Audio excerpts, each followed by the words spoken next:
Hey everyone, thanks for joining me on the first nutrition training with the Department of Health Aging Division. These are going to be quarterly and we're going to have different topics throughout the year. So if anyone has specific things that they would want as a resource, please let me know and I can make those available for you. The first nutrition training I wanted to do was just a brief review of the dietary guidelines and nutrient recommendations that are required for Older American Act Title III-C programs. So you probably know that Title III-C includes both C1 and C2, congregate and home delivered meals. They both have the same nutrient recommendations and guidelines, so this will apply to both programs. Here's just an overview of what I'll be talking about today. So I have the language from the Older Americans Act specifically telling us what we have to require.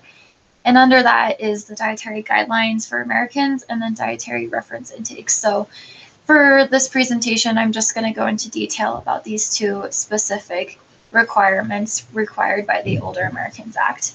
Then, of course, I have resources and references, and then my contact information for anyone who may need to contact me with questions. So getting started, this is just the section specifically from the Older Americans Act that tells us what our meals need to be providing.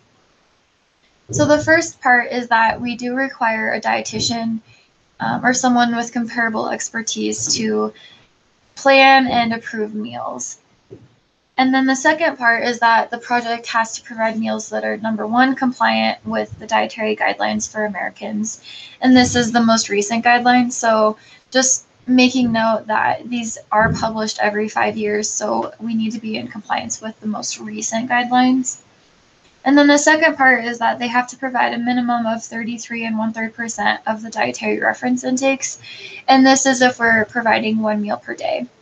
So if you're providing 2 meals per day, then this would increase to 66 2/3, and then obviously 3 meals per day would be 100% of the dietary reference intakes. So for the remainder of the presentation, I'm going to give specific information about these two categories and sections within the Older Americans Act. So the first is the dietary guidelines for Americans. And these were first published in 1980, and they are revised and updated every 5 years by the Department of Health and the Department of Agriculture. So just make note that these are written for policymakers, nutrition educators, and health professionals. They're not written directly for consumers. So gathering and using this information is useful for us, and interpreting it may be difficult for consumers. So just remember that as you're reading through them. And then the main focus of the guidelines is to promote overall health and prevention rather than actually treating chronic disease. They provide evidence-based food and beverage recommendations for Americans age 2 and older, and these recommendations aim to promote health, prevent chronic disease, and help people reach and maintain a healthy weight. And this is just a little addition and something to note that's not necessarily applicable to our program, but by 2020, they do have a big project going on that will expand the guidelines to include information for infants and toddlers from birth to 24 months, and then also pregnant women. So like I said, the guidelines are updated every 5 years. So right now we are using and we need to be in compliance with the 2015 to 2020 guidelines. And each different guideline that comes out has specific things and focuses that they tend to use or focus on for those 5 years. So our current guidelines have these focuses: to follow a healthy eating pattern across the lifespan, focusing on variety, nutrient density, and amounts, to limit calories from added sugars and saturated fats, and reducing sodium intake, shifting to healthier food and beverage choices, and then supporting healthy eating patterns for all. So how we apply the guidelines is kind of in the next 2 slides. So we have key recommendations, and these are what we want to focus on and also what we want to limit on. So consume a healthy eating pattern that accounts for all foods and beverages within an appropriate calorie level. And within the healthy eating pattern, we want to include a variety of vegetables from all subgroups. And the subgroups are starches, red and orange, dark and green. There's a list that I have as well with these different subgroups, but we just want to make sure that we're providing our elderly population with a variety of these different groups. And also fruits, and choosing whole fruits usually. Making sure that at least half of our grains are whole, choosing fat-free or low-fat dairy foods, and then providing a variety of protein foods as well. So this would be fish, meats, legumes, nuts, different types of those protein sources. And then finally, just choosing oils rather than butter, different things like that.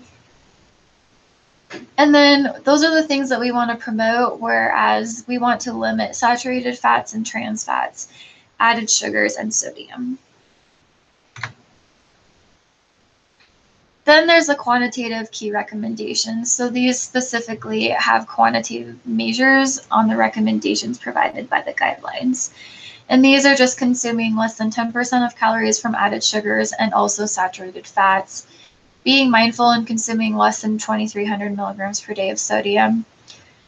And then if alcohol is consumed, it needs to be in moderation, and this is equal to 1 drink per day for women and 2 drinks per day for men.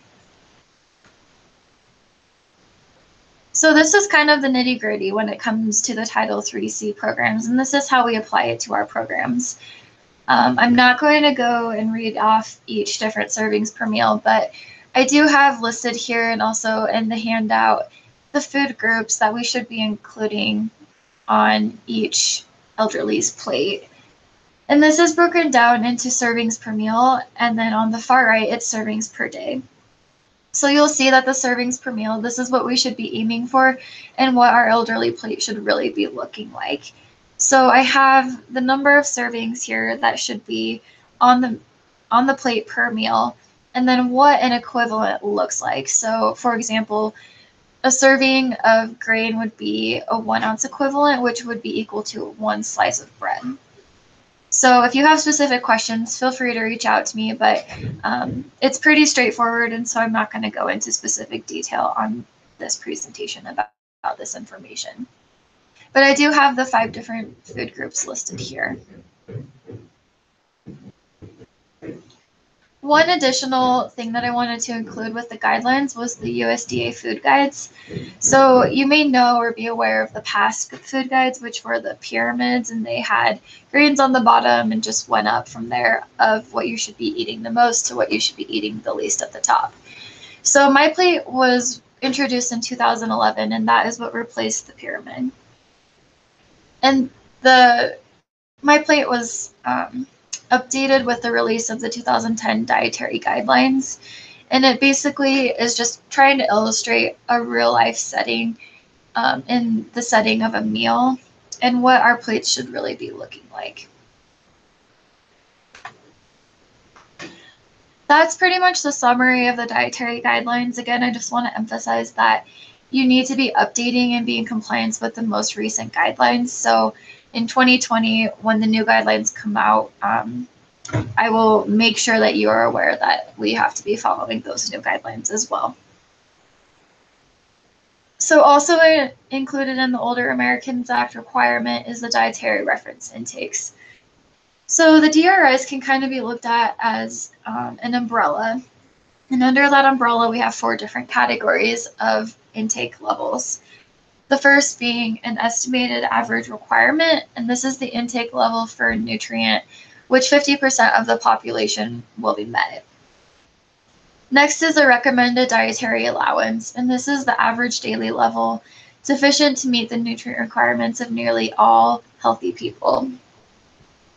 Next, we have adequate intake, which is established when evidence is insufficient to develop an RDA, and it sets a level assumed to ensure nutritional adequacy. And then finally, we have the tolerable upper intake level, and this is the maximum daily intake level unlikely to cause adverse health effects. So again, I have tables in this presentation in the following slides that are using the most current DRIs. And for the purposes of our Title IIIC programs, we want to be using the DRI tables that are for a greater than 70-year-old male. These should be used for planning and evaluating meals because they are the highest amount of a nutrient level that we would be seeing for our Title III programs. So the target values I have listed in the slides are provided for serving one meal that meet the requirements for an Older Americans Act meal. So as I mentioned earlier, if you're serving more than one meal, you need to be sure that you're in compliance with how much of a nutrient you are requiring in your meal based on that number of meals. So we also have to have nutrient analyses of each meal, and these menus and nutrient analysis have to be documented. Just keep in mind too that individual requirements may be higher or lower than the DRIs and the target values I have listed. But these amounts listed are the minimum requirements that we have to have for OAA meal eligibility.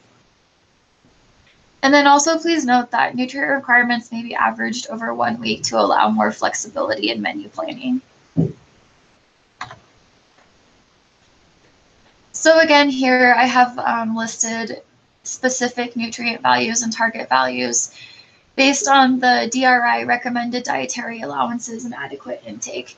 So the first slide is total water and macronutrients. So this is those key things and key dietary guidelines looking back at those different food groups and making sure that they're in compliance with these target values as well. Again, I'm not going to read each different target value and category, but I just want to make sure that we're all utilizing these resources and have them. Here is the list of target values for vitamins. Here is the list of target values for minerals. And again, if anyone has additional questions after reviewing that material, please let me know, and I will do my best to answer your questions.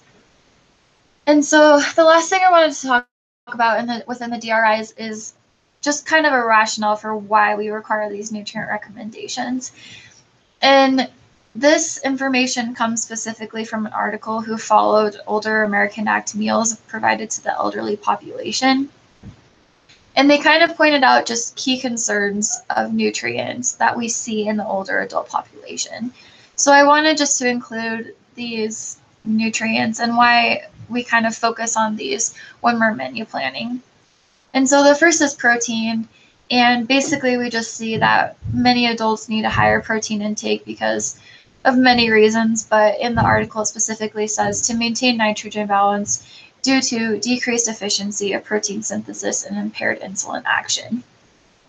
So just be mindful of protein.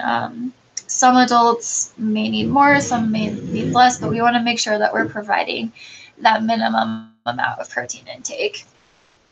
And then vitamin E has a really important role and acts as an antioxidant and helps in, stimulating and helping in immune function. And the article focuses on getting vitamin E not from supplements but from food because of the different types of vitamin E. So next, vitamin B12 and vitamin B6. So again, vitamin B12, this is a little different than vitamin E, and that it's actually recommended to get this from supplements or fortified foods. And then for vitamin B6, we just want to make sure that they're getting an adequate amount because inadequacy has been associated with impaired cognitive function and also depression. And then the last two different nutrients we have listed are dietary fiber. And as most of us know, dietary fiber is very important for intestinal health, but it also protects against heart disease and metabolic syndrome.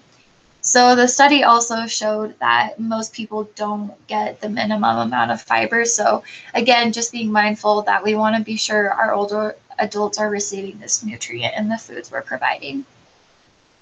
And then finally, we have vitamin D. And there's many different reasons why an older adult may be deficient in vitamin D. So many nutritionists or dietitians have recommended that older adults take a vitamin D supplement. So again, just when you're menu planning, be mindful of these nutrients because these have been shown to be of concern in the older adult population. So here I have listed resources throughout my presentation. I would recommend using MyPlate. They have many different types of resources available on their website, and they also have a specific category for older adults. So being mindful of these resources is really important because they're free and they're available for us to use. So lastly, I just have my references listed here. And then any questions you may have, please feel free to reach out to me. I'm always available for any questions you may have. So thank you for your time, and I hope this was helpful for all of the Title III C nutrition programs.